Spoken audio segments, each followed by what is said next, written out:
Let's go with another Bundy story. It's the 4th of July. Today is the 4th of July, 2024. Ooh, wee. A lot of barbecues out here today, but it looked like it might get rain, but we'll see. They're going to have fireworks here at the mall and a parade, and there'll be a lot of celebrating. And a lot of people are celebrating. They don't even know what they're celebrating for, but hey, celebration, right? And take it up a notch. Like we said yesterday, now it's an excuse to really pound them down on the old brewskis. There'll be a lot of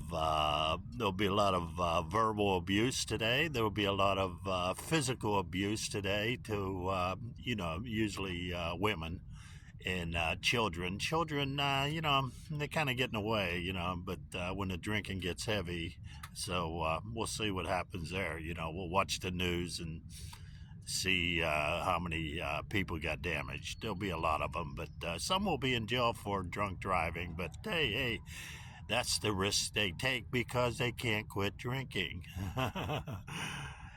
You can't. Without Jesus, you're not going to. You've tried. You were on the wagon and then you fell off about 9,000 times. And that'll keep happening until Jesus takes over the reins of the wagon, and then it's all over, deliverance. But you're not ready for that yet. You still think that there's nothing wrong with it, or you can control it on your own. Good luck with that, brother. I've tried it. It don't work.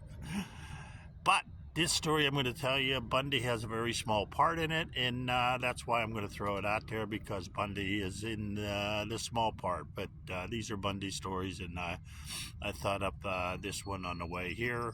And of course, me and my best friend, we were, we went into the Navy together, and we still communicate a lot together. We're both born-again Christians. Can you imagine that?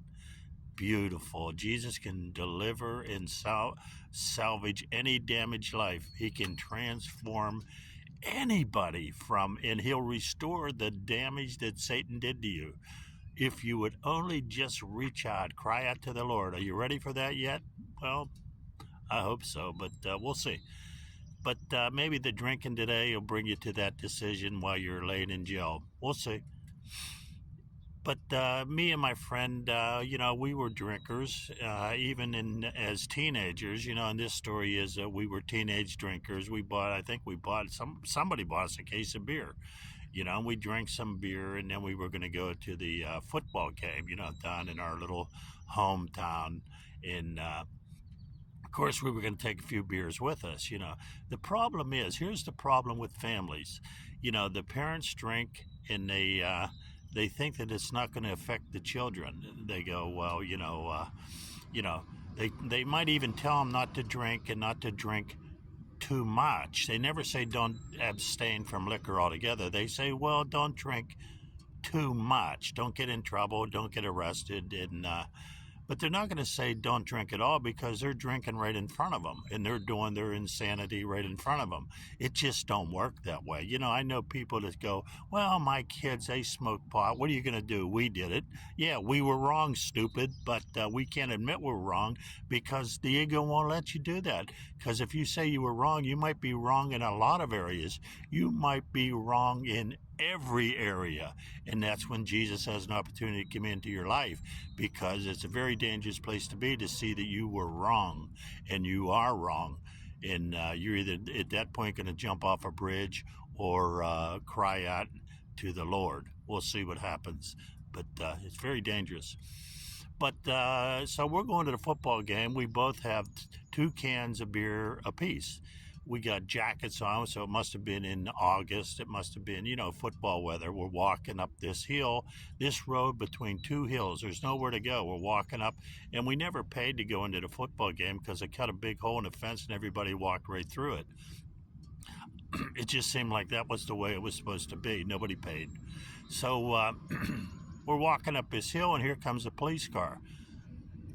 Police car rides past us real slow, and we keep walking, and he goes up to the top of the hill, and he starts turning around, and I told my friend, he's going to come down and give us a hard time. we couldn't go anywhere. There was 2 hills on both sides of us.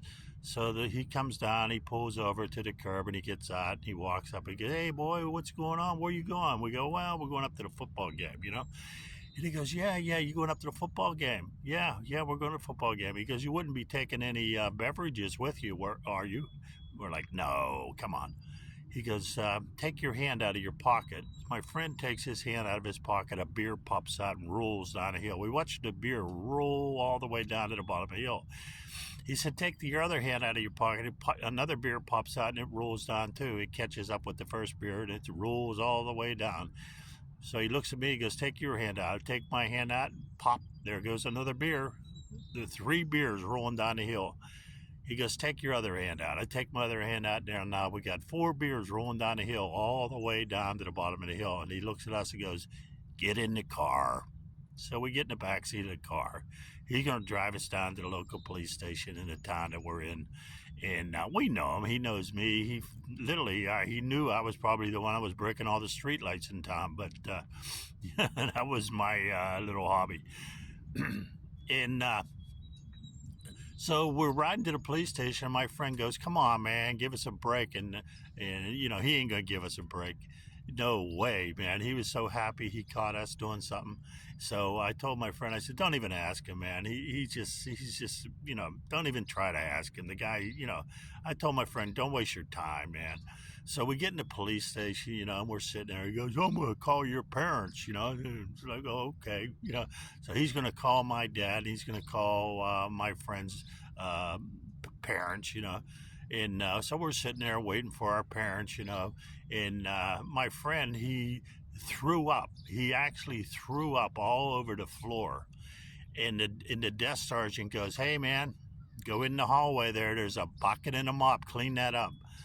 So my friend goes in and gets the bucket in the mop, and he starts trying to mop up this stuff, and he slips and falls, and it's just a tragic situation, man. I'm like, "Oh, come on, man. We only had a couple beers."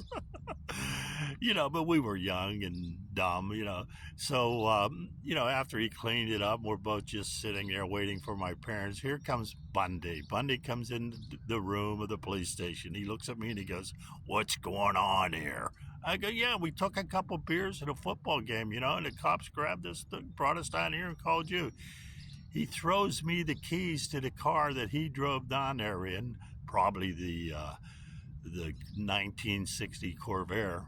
And of course, it's not even inspected. He could have got arrested himself, but he didn't care. So he throws me the keys, and we drive home. You know, I just got put in the police station for drinking, and I'm driving home. My dad throws me the keys because my dad could never really come down on me too hard about the drinking issue because he drank so much right in front of me, and he knew I could very easily say, "What about you?" You know, there's the problem. That is the main problem with parents. They think just because they drink and they're adults and they're legal to drink that the kids will behave and they won't drink behind their back. You're crazy. They are definitely going to.